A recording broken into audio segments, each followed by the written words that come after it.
Hello and welcome to another flying video with Flight Level 180. Today we are doing a walkthrough of the F33a, the Beech Bonanza F33a. This is a Carenado airplane with a Reality Expansion Pack rep overlay. So the concept here is you buy the Carenado airplane, which gives you the base airplane with all the pretty cosmetics and the reflections and everything. And it really looks good, it really looks sharp, but Carenado is renowned for not doing high quality performance, reality, such forth. The airplanes are too powerful. They have, flight model issues. So the point of the rep overlay is to fix those issues, to try to give you a much more realistic airplane that flies lean a peak, rich a peak, and such forth. So let's jump right into it. So first thing I want to, when you get into the cockpit, it's a pretty straightforward airplane. There's some extra goodies here that we'll talk about. And you have this yoke. It's a dual yoke in this airplane. You could actually buy a single yoke and put it in here so it flips back and forth. There's a button. But to turn that off, you just hit this button so you can actually see everything. Now, let's just, and typically I use the checklist, which is here. You click this little side thing and it gives you the normal operations checklist, and you can flip back and forth using these things on the bottom. For the purposes of keeping this video a little bit more fluid, we're going to skip the checklist and do a flow pattern today. Typically I use the checklist, but to keep this quick, we're just going to do the flow pattern, which is another option for when you're using X-Plane. So first thing we're going to do, the tanks are pretty full. I know the right tank is the correct one. And the flow pattern goes like this. You start at the floor, then you go left, you go right all the way over here, you flow up this way, then you flow around to here. Okay, so that's what we're going to do. And we're going to do a quick initial flow just to get ready for engine start. So mags are off. Everything is off here except for beacon, which I always want on. My parking brakes are on here. My trim is set, my cowl flaps are open, my flaps are up, my gear is down, transponder is on altimeter altitude, and the avionics master is off, and everything looks good. So let's go ahead and start the engine. So to do that, we are going to and prop all the way up, and then we are going to hit the battery on and the alternator on. So battery on first, alternator on. Then we're going to go to the fuel pump and we're going to hit on, and you're going to watch this. As soon as it hits 14, we're going to stop. So now we prime the engine with the electric fuel pump, and then when you pull your throttle all the way out, then you move it the slightest little bit forward, even less than the manual tells to do. And then we're going to take and move the starter to start. Move the mag switch to start. And there we go. We got a good start. And if you look here, we're going to look immediately at the oil pressure. If this doesn't come up into the green within 20 seconds or so, we need to stop the engine and figure out what the heck is going on. So it looks like our flaps are slightly down, so we're going to pop those up one notch. There we go. And so let's go ahead and do our flow pattern again. So gas is on the right tank, which is fine. We're on both here. Battery and alternator on. We want pitot heat on because it's very cold outside. You can see it's about 40 degrees Fahrenheit. It's going to be even colder when we climb. We're going to turn on our strobe, and we're going to turn on our landing lights. Actually, let's not do that. Let's leave the strobe off, landing light off, and taxi light on, since we need to taxi over to the runway. Trim is, you can move it with this wheel. That's on 0. That's what we want. Flaps are up. Cowl flaps are open. So let me show you those right now. So they're open right now, and if you look at the front of the airplane, you can see them right here. So those are the cowl flaps. So if we want to close them, they look like this. And to open, you do this. And the concept here is that the airflow through the engine. So you've got a high pressure area on top and a low pressure area in the bottom. So the air flows in over the cylinders in the high pressure area, and then it moves vertically down towards the low pressure area, which is the bottom half of the engine, and goes out the cowl flaps. Now what the cowl flaps being open does is it creates a higher gradient of pressure between the high and the low, and it causes the increased air movement. And of course better cooling. So the downside obviously is that you have some drag from these cowl flap doors. You know, it costs you about 3-4 knots of speed.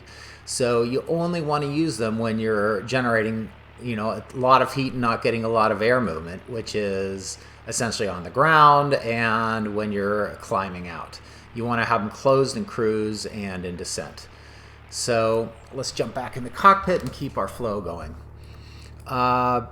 Flaps are up, gear is down, these are in op, aux fuel pump is off, alternate air is closed, ELT is off, altitude is correct. We're going to turn on our avionics master.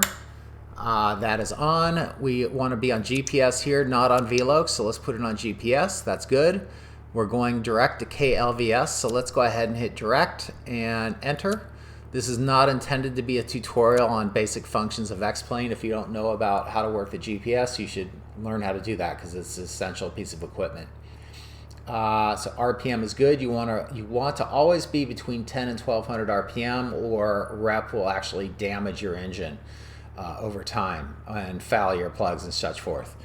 Now, one thing we want to do as soon as we start is we want to take and lean out. So what I'm doing is I'm pulling my mixture knob back, and if you look down here, you can see it's coming out, and you're going to feel the engine go slightly rough. Let me get it down a little bit. As soon as it goes slightly rough, there we go. As soon as it goes slightly rough, you take and you push it slightly back up. So that's basically about as lean as you can get without being in jeopardy of the engine dying. And the great thing about this, so it decreases the fouling of your spark plugs and your valves and such forth. There's a lot less lead deposits because you're not dumping a lot of extra fuel into the engine. And the second thing it does is it causes it to run cooler. And it's just a better thing for the engine to do that. Now, when you're so lean, if I were to throw the throttle up, the engine would choke and start to die, which is modeled correctly in rep. So it protects you from screwing up and taking off with your engine way leaned out. You really want to be full rich when you're leaned out, unless you're at super high altitudes like we are today. So it's a great thing to do. If you're going to lean brutally or not at all. So fuel flow is fine. Manifold pressure the suction is high because we've got the throttle closed. Fuel looks good. Engine instruments look good.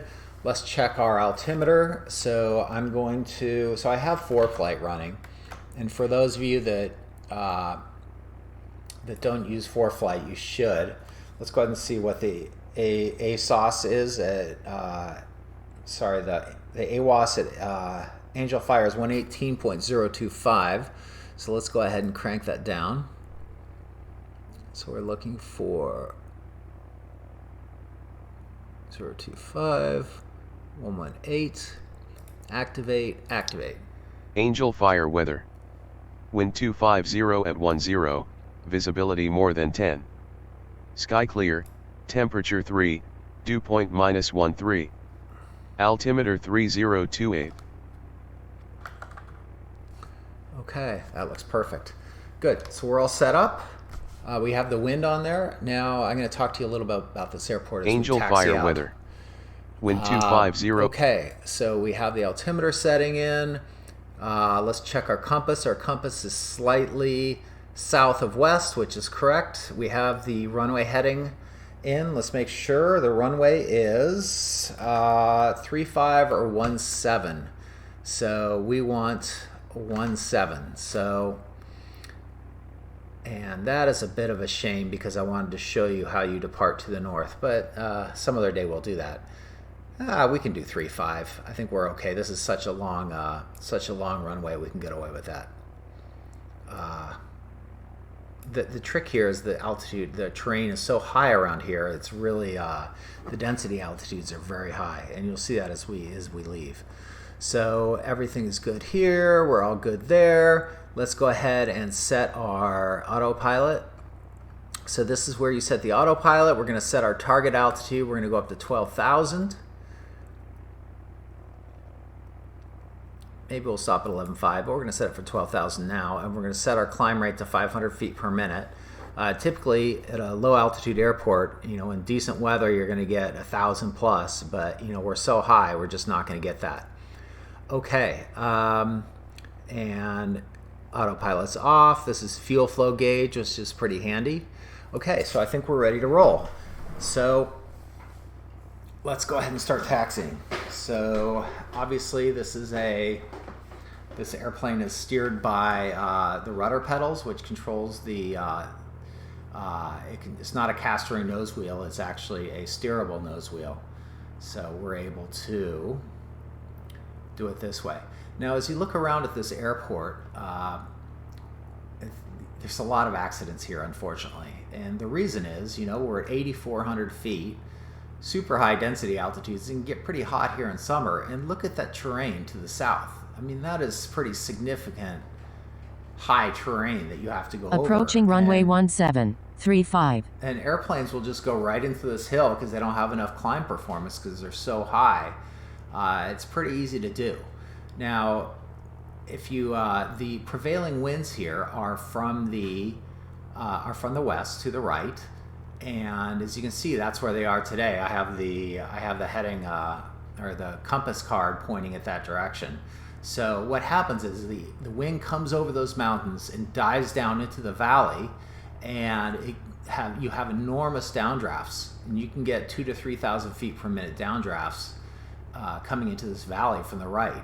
So you really want to stay away from that side, especially when there's a west wind. You want to stay away from that right side, that west side of the valley, or you can get just pushed right into the ground. This airplane can't climb at 2,000 to 3,000 feet per minute, so if you got over there, you could get in big trouble. Now the good thing is on this side of the valley, you've got the winds blowing up the hills, so you've got updrafts of the same magnitude. So what you want to do is you want to just stay off that western slope, you go towards the eastern slope, and you're generally okay. Now typically what pilots do is they take off to the north, and I'm going to show you the path as we do this, but you take off to the north and you do a U-turn, you go over the airport. The Las Vegas, New Mexico airport is dead ahead of us, and that's obviously approaching runway 35. It's a small town in New Mexico. This is not Las Vegas, Nevada, and it's still high altitude. It's about 45 miles away. Let's see, it's 46 miles away. Okay, so let's go ahead and do our run up, and we're still lean, and typically you would do your run up and this airplane lean a peak, and that will cause entered runway 35, 8,800 feet remaining. Instead of watching your engine RPM, you watch your EGT gauge, and you make sure all the cylinders have increasing EGT. But unfortunately, if I push up my it doesn't really work that well in this airplane, so I have to go full rich, and I'm going to pull up to 1,700, 1,800. I'm going to do one cycle of the prop. Prop governors are working. There's no reason to do more than one cycle of the prop unless you're flying a radial in super cold temperature. And then I'm going to check my mag. So I'm going to slide to right. I should be a slight RPM increase, which I do. Go to left, slight RPM, there we go. Slight RPM decrease, and everything looks good. So now, given we're at a high altitude airport, let's make sure there's no airplanes coming in.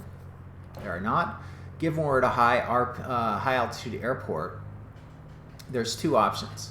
So what I would do in a normal airplane, a real airplane, is I would pull out here, and given the strip is so long, I would just go ahead and just roll onto the runway, go full power, and then lean out my engine to look. You basically feel for the flat part of the power curve. So if you look at the power curve, it's pretty flat in the highest power area. So you basically pull your mixture back, you'll feel an increase in power, and then it'll start falling off quickly. Then you just go a little rich from there, and then you're pretty much at high power. The problem we've got with the rep package is it doesn't. Let me show you this. So I'm going to go mixture full rich. Now you can see up there, I've got the menu up there for the, you can see right there, I'm at 80% power. It's impossible to get 80% power at this altitude. You're really going to get about 60% power max at this density altitude. So I'm going to set the mixture at about 200 degrees rich of peak. You can see there I'm a little bit above it. And then I'm going to go ahead and release. And off Approaching we go. runway 3, entered runway 35, 8,800 feet Turn on remaining. my landing lights. Taxi lights are off. You can feel I've got some pretty significant wind to the left, which I'm accounting for by moving the ailerons over. So I'm 60 knots, pretty slow acceleration. Now I'm pulling the yoke back slightly to take pressure off the front gear, and then I'm just going to let the airplane fly off on its own. Hit the brakes, gear coming up. Okay, gear is up and locked. And check to make sure my cowl flaps are open. They are. And I could here pull back to 2,500 RPM to reduce noise. One of the biggest issues for general aviation is it makes a ton of noise when you're flying around with 2,700 propeller howling at 2,700 RPM. So typically what a lot of pilots are doing these days are just pulling back to 2,500 RPM. The problem is you lose about 15 horsepower, and given the altitude we're at, I'm not going to do that. So, and it looks like there's not really any houses around here anyway. So what I'm doing is I'm immediately going right. I don't want to mess with those hills over on the left side at all because there's going to be downdrafts there. So I'm headed for the upslopes of where the wind is rising, and I'm trying to get right up over those hills. And then I'm going to see that lake right there. I'm going to do a sharp left turn into the wind towards those mountains, and then head back over the airport. So this is the traditional way the locals leave this airport, and it's really the safest way to go when you've got the standard western winds. So unfortunately, those lift effects aren't really modeled in X-Plane, but that's okay. So we're trying to get a little range here. It's actually pretty close to get over to those mountains, so we want to get pretty far over here. And here we go. Let's start our turn. And I'm going to try to do a pretty steep turn here to get around pretty quickly because I don't want to mess with those hills at all.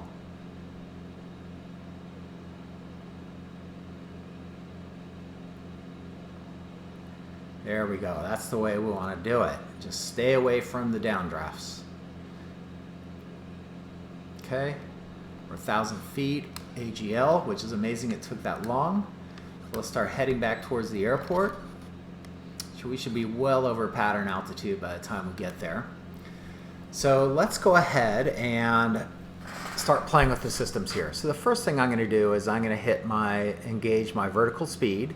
So I've got that set for 500 feet per minute. And let's make sure my altitude is set correctly. It's 12,000 feet. So I'm just clicking the middle button there. And I hit arm, and then the airplane will stop once it gets there. Now the next thing I want to do is I want to set my heading. So I'm clicking the center of this knob. And then we can take and roll it a little bit to the left. And I'm going to hit the heading button. And autopilot engage. It doesn't want to engage. There we go. Sometimes this airplane is a little strange. It does some strange things. There's definitely some bugs in this rep version. And if I suggest, if you want to know more about them, that you watch my review video that I'm about to release. I've got it recorded, but I haven't thrown it up yet. Or it basically walks through all the challenges and problems with this rep version. The intent is good, but there are some bugs, and sometimes you just really got to be on the ball and watch carefully when you think you've activated the autopilot the same way you've activated it 100 times in the past and it doesn't do the same thing. Stuff like that happens. So now the really most important thing in this rep package is to learn this engine management. So right now we're 220 degrees rich of peak. So at this power level, we don't want to go below 200 degrees rich of peak. Now, to think that at 10,500 feet you're going to get 77% power, it's just ludicrous. I mean, it's completely wrong. The airplane is way overpowered.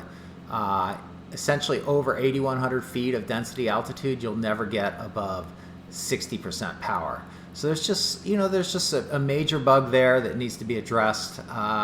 Unfortunately, I think the developer means well, and I think he understands a lot of this stuff, but just the depth of understanding is just not there. He doesn't really understand oversquare. He doesn't understand some of these issues. So anyway, it's so just keep that in mind, that it doesn't really replicate real world performance in a lot of ways. So I'm just sliding my heading over. So let's go ahead and switch to navigation mode. So I'm going to click on this to bring up the window, and I click direct and hit enter, and then I'm going to hit nav down here, and that will put me in nav mode.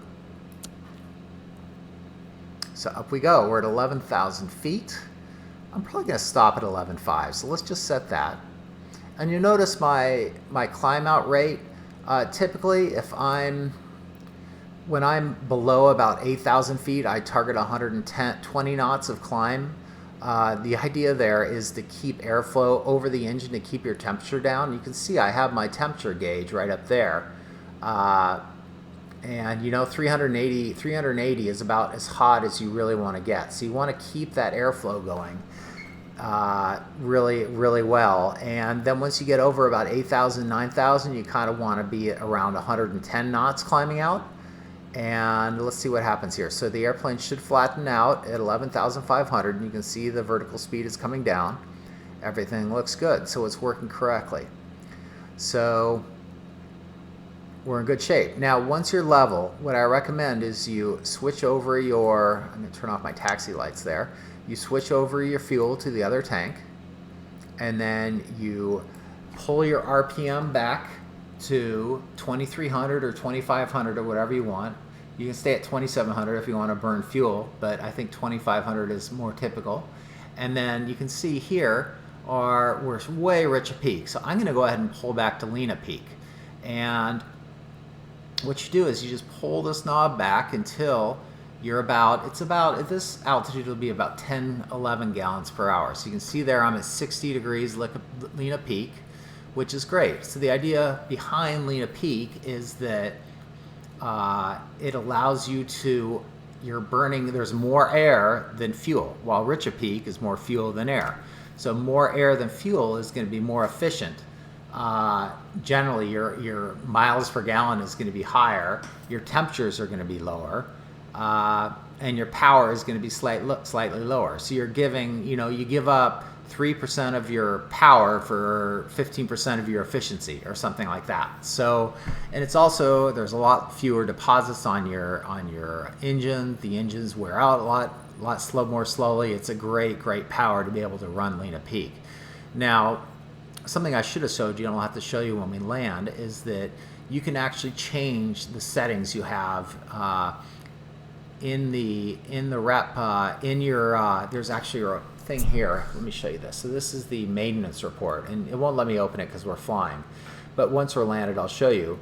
You can actually choose, I want balanced fuel injectors, and those are actually GAM ejectors is the name of the brand for the balanced fuel injectors. And what those are aftermarket fuel injector nozzles that you place on the engine, and they balance the fuel flows. So the engine, each of the cylinders, the EGT, the exhaust gas temperature, peaks at exactly the same place, or very nearly the same place. And because all the cylinders are putting out essentially the same power level, you can actually run it very lean, which you couldn't normally do. You really couldn't run lean at all with the standard stock injectors on the Continental engines. So if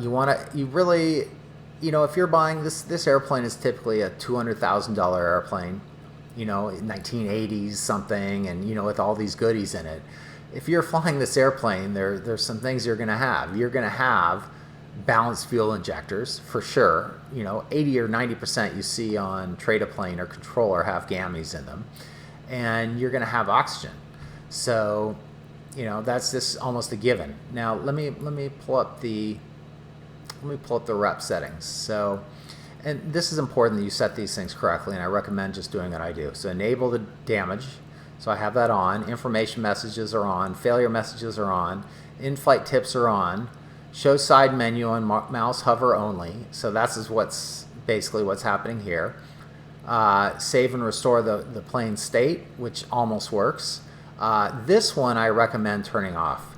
The hypoxia effects are just awful, and it's kind of stupid because if you're flying this airplane, you're going to have oxygen, and it's to think that you spend this kind of money on the airplane, you don't have an oxygen tank is really not really realistic. So I turn this off. It just drives me nuts to use that. Roll axis drives ground steering is off. This one is very important. I think the default is 100, and it's deafening in the cockpit when you have this set at 100. So I turn it down to 60. Advanced steering off. This is off. Engine monitor I leave on. Smooth brakes I turn off, and all these other ones are off. So I recommend you use those settings. I'm going to walk you through the maintenance report when we land so you can actually see that.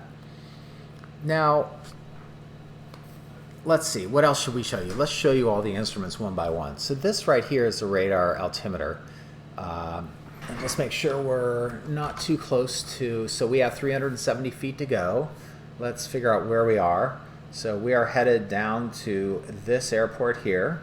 This is not intended to be a tutorial of how to use ForeFlight, but I can show you some things. So I'm going to go to Flight Plan and click Procedure, and I'm going to check the traffic pattern, which is going to be, looks like runway 14 is the best choice.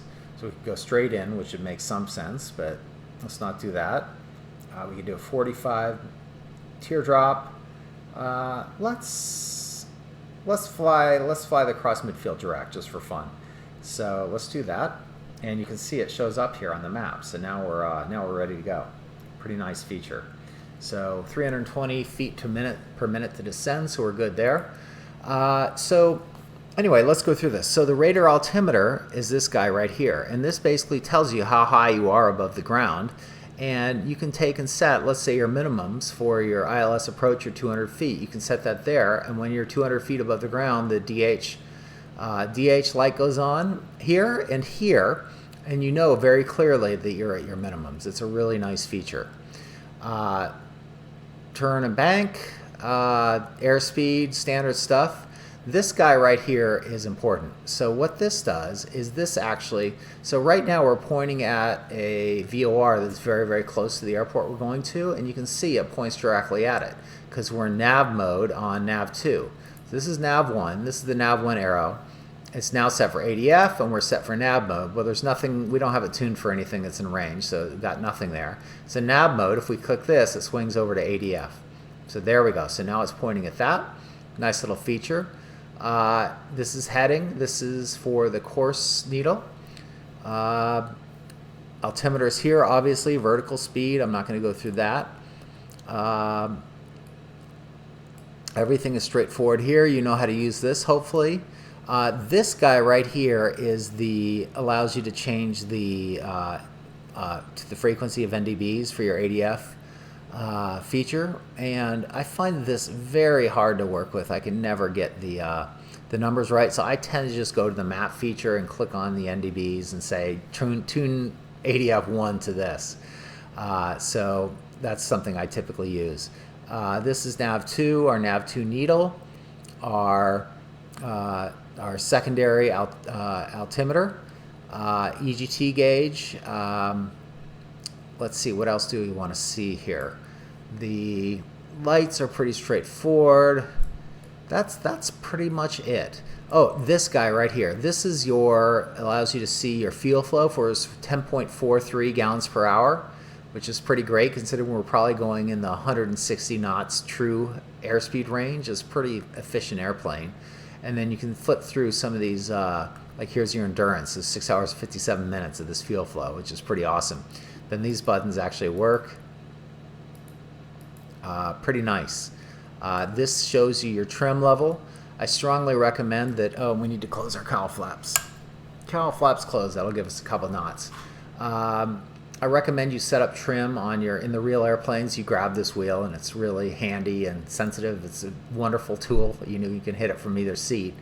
But in this airplane, you don't want to be looking down and trying to trim and then looking up and then looking down. You really want to have it set up on your joystick. So make sure you do that. So we are 8 minutes out, and we're looking pretty good. So let's go ahead and start our descent. So here's what we do.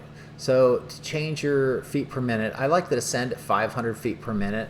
If you go any faster than, say, 700 feet per minute, you're going to overspeed. You're going to get up into the yellow arc. I mean, that's really a personal choice as to whether you want to fly in the yellow arc. I personally don't like it and don't do it. Destination ASOS is 118.525. Let's listen to these ASOS since 4 flights are reminding us. So Las Vegas Muni weather. Wind 170 at 19. Visibility more than 10. Wind at 19. Sky clear. Temperature 7. Dew point -12. Altimeter 3025. Okay, 3025. So, and let's get this guy down a little bit. Las Vegas Muni weather. Good. So, Wind 17. So we are talking about flying into runway. What did we say we were going to do? 14. So let's set we're going to set the heading bug for 14. And we have our wind coming off the right side, so we're going to kick a little bit into the wind, and let's see how strong the wind is. Las Vegas Muni weather. Wow, Wind 19 knots. 170 at 19. That's pretty significant. Visibility wind. more than 10. Well, luckily, it's mostly down the runway, so that'll be a bit of a challenge. Nothing we can't handle, but it should be a bit of a challenge.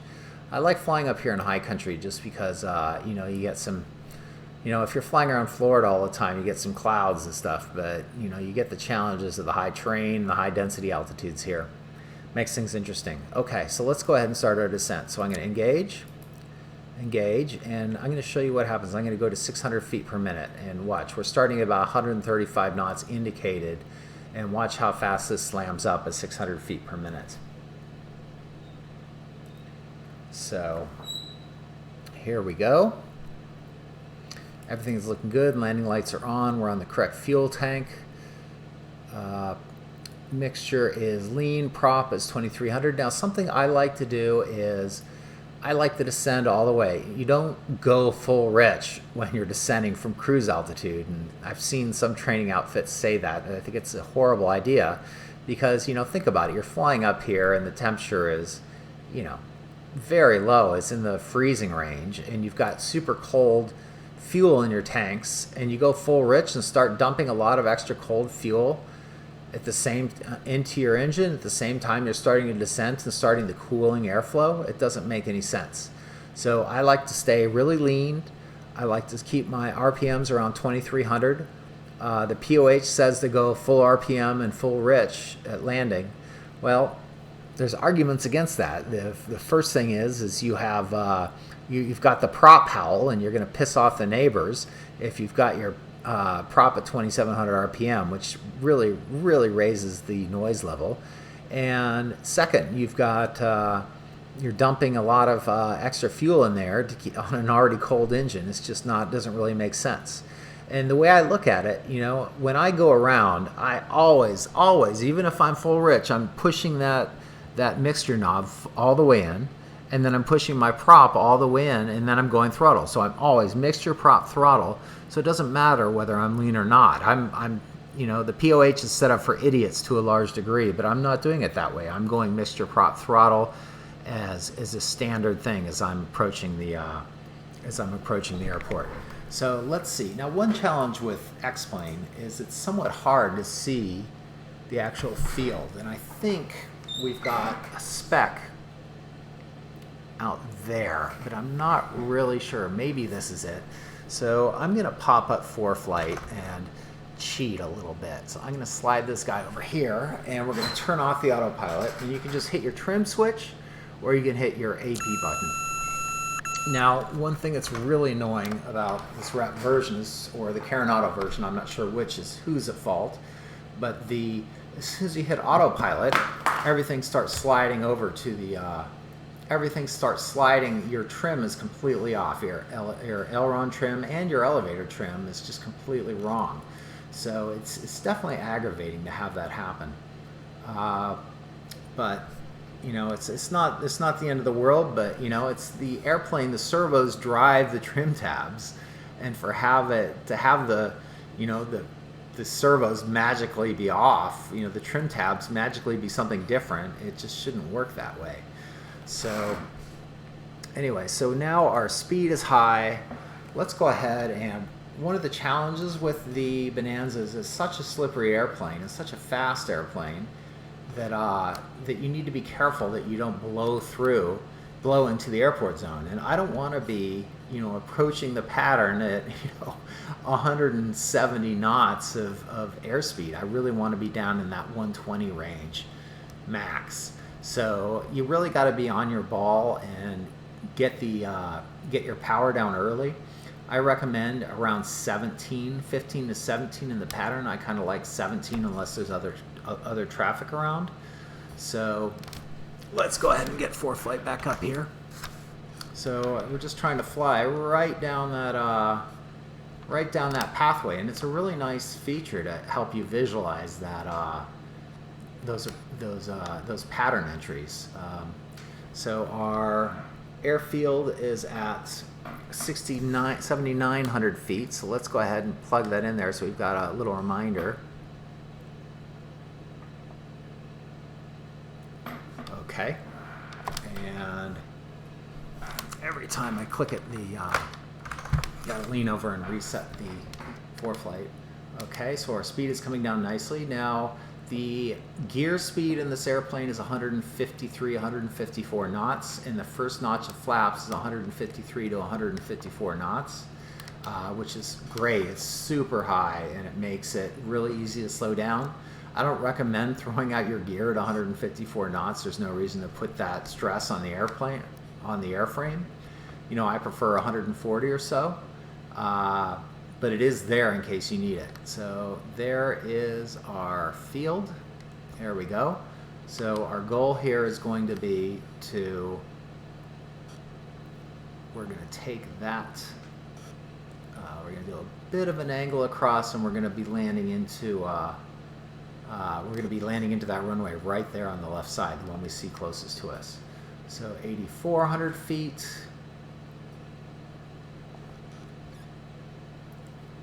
Okay, let's go a couple hundred feet lower, and then we're going to slide over. So gas is good, undercarriage is up, mixture is lean, prop is 2,300, flaps are 1 to go, and switches are set. So we will gumps again as we get closer. I just like to have a good sense of where we stand. So let's take and pull this puppy out a little bit.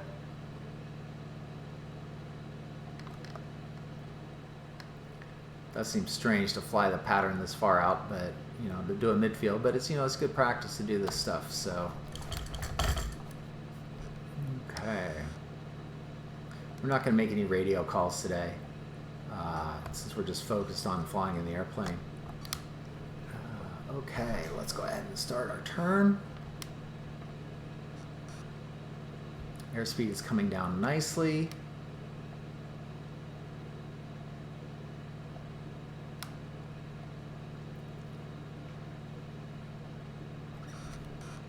I like to always go a little bit long when I do my midfields. One of my friends showed me this. I thought it was a great suggestion.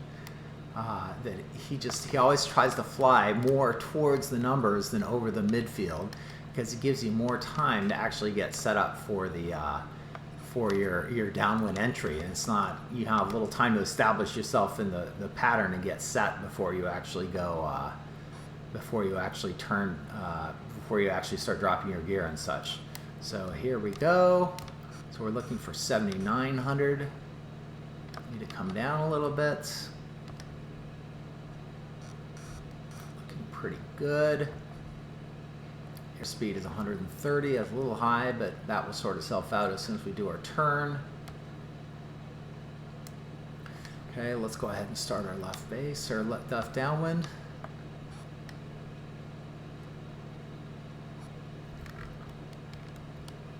Traffic looking good.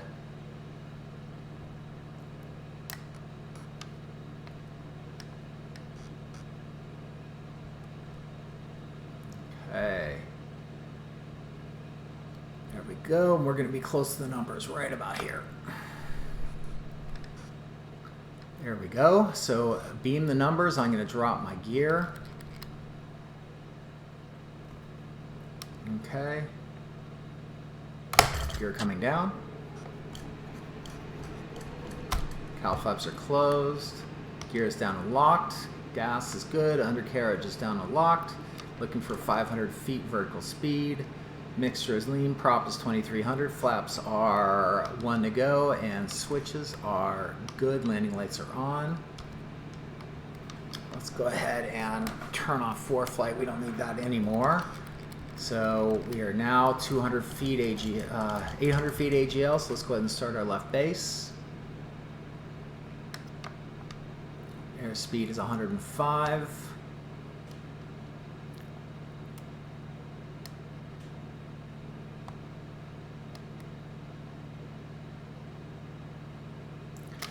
Okay, 1 notch of flaps. Okay, got some room, so gas is good, undercarriage is down and locked, mixture is lean, prop is 2300, flaps are 1 and locked, switches are good. Go around is going to be mixture, prop, power, flaps, brakes, gear, and cowl flaps. And we're coming a little low on the power side, so we're going to bring it up a little bit. Okay, let's go ahead and turn into final. We have a little bit of breeze off the right, well, more than a breeze, a pretty solid wind off the right wingtip, so a little bit lower. So we're just going to slide a little to the right. 1 mile final runway 14. Let it blow us in. You're going to see we should slide in nicely. See that? It's 500. pushing us hard. So 500 feet. I'd like to be 80 knots. This is a little slower than I really like to be. I always struggle a bit when I'm talking and flying, but 80 knots is acceptable. I really don't want to be below 80. I want to carry a little extra speed today, so I'm going to be touching down not much under the speed. We're blowing in nicely. Okay, so gas, undercarriage, mixture, prop, and this is extremely long runway, so we've got plenty of room to go in here. So you can see the decision height light went on there in both places as I was telling you about. Okay, 80 knots, still looking good.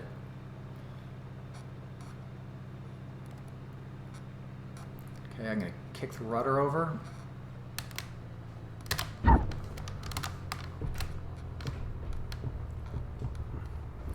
Not my greatest landing ever, but more of a